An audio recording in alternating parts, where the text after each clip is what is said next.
Essa história começou assim, verde pra todos os lados e uma paz sem fim. Água límpida e paisagens belas refletiam o espírito dos índios que aqui viviam e que agora são poucos que podemos contar nos dedos, assim como as belas virtudes que ainda cultivam.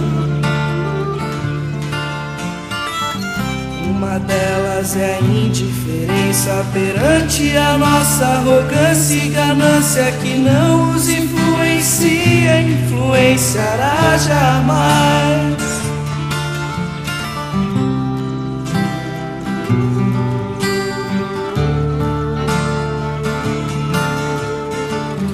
A saúde da natureza depende de nós. A vida do nosso planeta, bem como a dos que aqui vivem, depende de nós.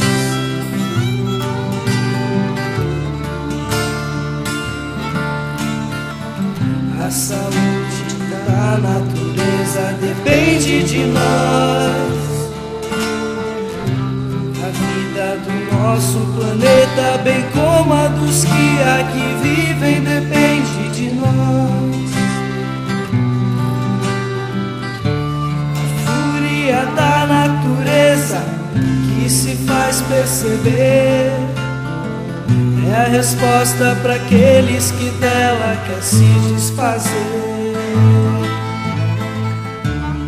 Homem de gravata, sem o refúgio da alma, me diz o motivo que tens pra viver.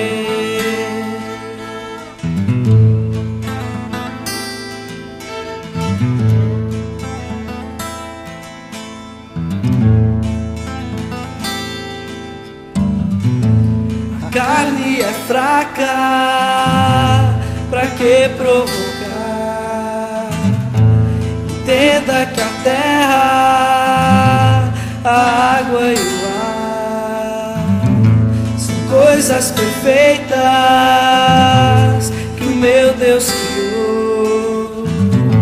Estando em harmonia, fortalece o